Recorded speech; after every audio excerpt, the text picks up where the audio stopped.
Police Histories, Volume 1, 2, 3. It's a really good book on Audible. This story is called The Dexter Wannabe. Hit that thumbs up button, guys, and let's get right into it. Yeah, I messed up. Oh shit, here we go. The Dexter Wannabe. Drive down the alley and park in the gravel driveway next to the garage. I'll leave the garage door partly open so you can sneak in underneath. Then close the garage door behind you. Those aren't exactly the typical instructions you would expect from a girl to meet for a first date, but that's similar to what Giles Tetreault received. Giles had been chatting on the dating site plentyoffish.com with a girl named Sheena, and this was to be their first meeting. Sheena didn't exist, though. Giles followed the strange instructions and snuck in underneath the garage door to find himself in a dark garage with a man in a hockey mask and a blue light in his hand. The blue light was from an 800-volt stun baton which was shoved at Giles's stomach. He immediately fell to the ground as his attacker stuck duct tape over his eyes. Giles managed to tear the duct tape off his eyes only to find a handgun pointed straight at his face. He could tell from the eyes peering through the hockey mask that this crazy person intended to end his life. That's when he made the split-second decision to try to grab the gun from his attacker. The moment he got his hands on the gun, he had a revelation. The gun was made of plastic. It was a fake. Giles fell to the floor and rolled as fast as he could back under the garage door and into the alley. Once outside the garage, Giles realized that he couldn't run. The stun baton had made his legs temporarily useless. He tried to crawl down the gravel alley while his attacker tried to pull him by the legs back into the garage. Giles looked up and saw a man and woman walking their dog and watching the whole ordeal. He called to them for help, but his attacker laughed and said, "Come on, Frank, let's go back in the garage." The attacker was trying to make the couple believe it was all a silly game. The couple walked away, worried it was a trick, and the two men were trying to rob them. The attacker hid back in the garage, which gave Giles a chance to crawl his way into his truck and drive away. Afraid and embarrassed, Giles didn't report the attack to the police.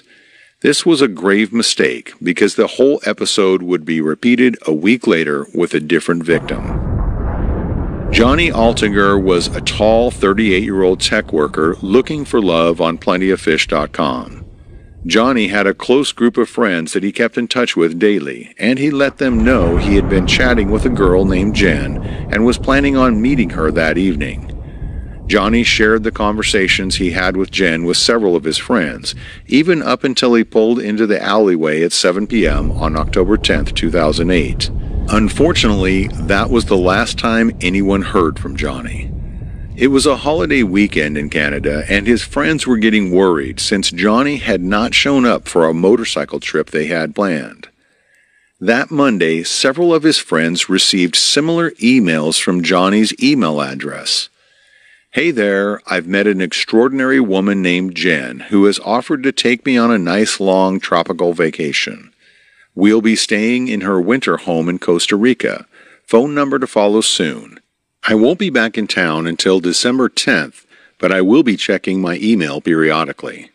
See you around the holidays. Johnny."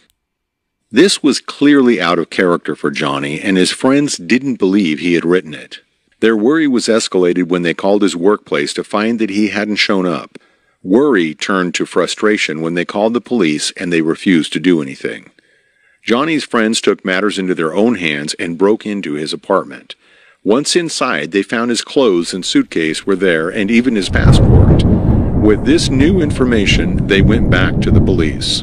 Detective Bill Clark was handed the case. Normally, he dealt with homicide rather than missing persons cases, but he knew something was wrong in this instance. Luckily, Johnny's friends had a very important piece of information. They knew the exact directions to the house where the date with Jen was supposed to have taken place. Police contacted the person who was renting the home and brought him in for an interview. His name was Mark Twitchell. Twitchell was an aspiring independent filmmaker. He had produced a low-budget Star Wars fan film and was working on another film inspired by his favorite TV show, Dexter. During the interview, Twitchell seemed genuinely surprised at the idea that someone had used his garage for an assault. He gladly offered to show them around the garage, which he used as his makeshift movie studio. When he showed them the garage, he told the police that the padlock on the garage door wasn't his. Someone had apparently switched the lock on the garage door. Once inside, he showed them the props he used for his films and even showed police the script he was working on called House of Cards. The House of Cards storyline featured a serial killer who finds his victims on the internet and then lures them back to his kill room, where he uses a stun baton and a hockey mask to incapacitate his victims. Police had their suspicions about Twitchell, but without a body and no evidence of a murder, they had no reason to hold him. They had to let him go. Afterwards, Detective Clark rewatched the video of the initial interview with Twitchell and believed he was being honest and upfront. That's why it's very important when you meet people. Don't meet nobody on the internet. It's very important that you meet people in person, like we used to do back in, like, I ain't gonna say back in the day when normal people used to date. When you meet somebody that you don't know, meet them face to face. Hello, how you doing? Internet dating is not good, man. I mean, even though you can meet somebody on the street and they could be a serial killer too, but still, internet is just, I think it's always been dangerous. Hit that thumbs up button, guys. Just a movie geek making low-budget films. Police had no idea that Twitchell's movie script matched exactly what had happened to Johnny. In a bizarre move, just after the interview, Twitchell sent an email to detectives titled, "More info that might be useful." In this email, he claimed that he suddenly remembered that he had bought a car from a guy at a gas station. He explained that it was just a random guy that approached him and said he wanted to sell his car. Twitchell only had $40 on him at the time, and the guy accepted it. The car was a red Mazda worth about $20,000. Twitchell claimed the guy said he had met a rich sugar mama who was going to buy him a new car when they got back from vacation. This was all too bizarre, and Detective Clark didn't believe Twitchell's story. He looked up the car that he claimed to have bought for $40 and discovered it was a red Mazda registered to Johnny Altinger. This tied Twitchell directly to Johnny. This new information certainly made Twitchell their main and only suspect, but again, they had no reason to hold him or even issue a search warrant without evidence that a crime had been committed.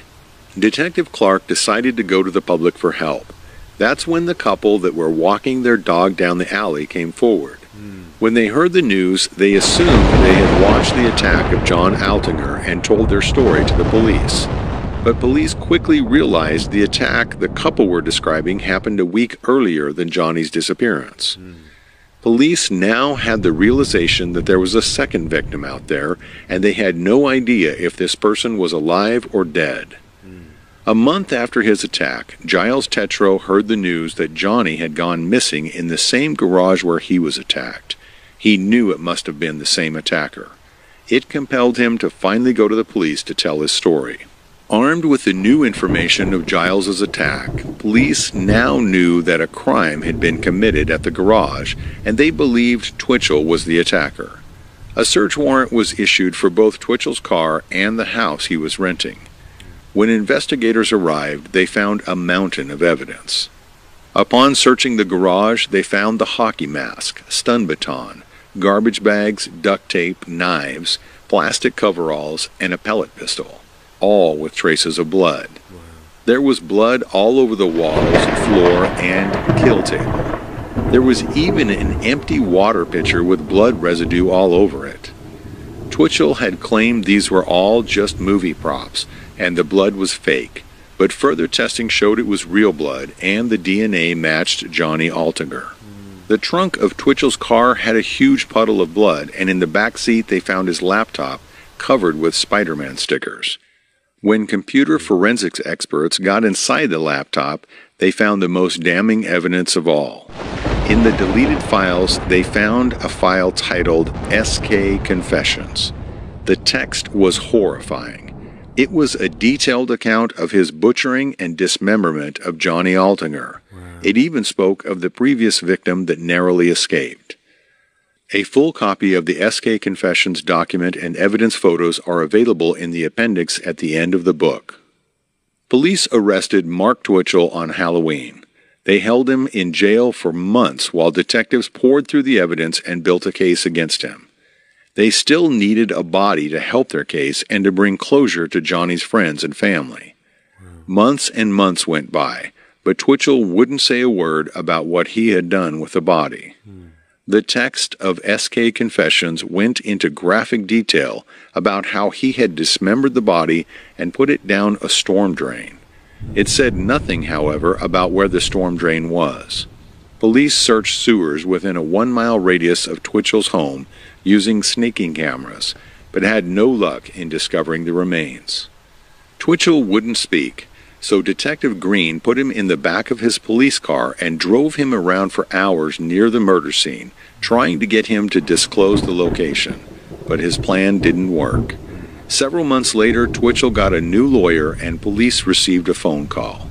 Twitchell finally wanted to tell them where the body was, possibly thinking his cooperation would help his case.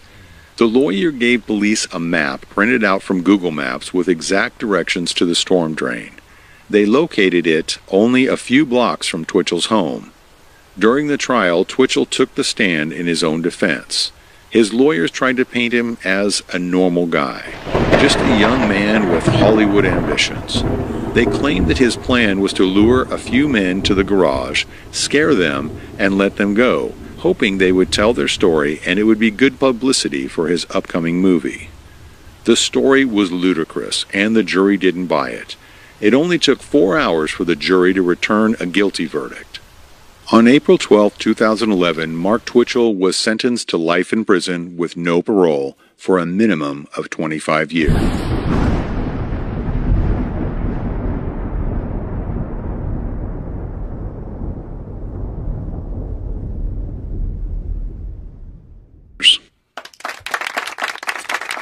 So that means he won't get parole until 25. He has to serve 25 years before he can even consider going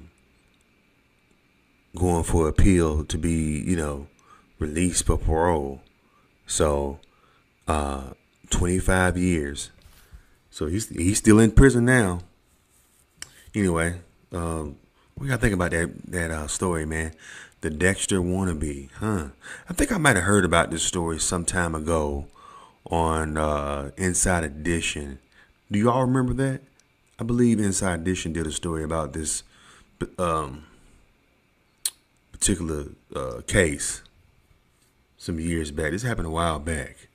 Yeah, that's what I'm saying, man. If you're gonna, don't do internet dating, man. If you're gonna meet somebody the old-fashioned way, fellas and ladies.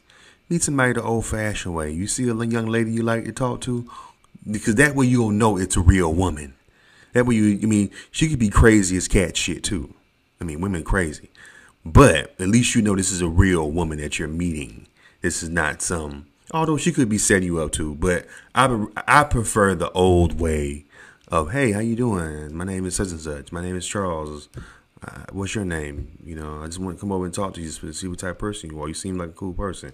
I don't know, something like that. Something genuinely go up to a person and talk to them. All they're going to say is, no, I got a boyfriend. Hey, you have a good day. Move on. That internet shit, man,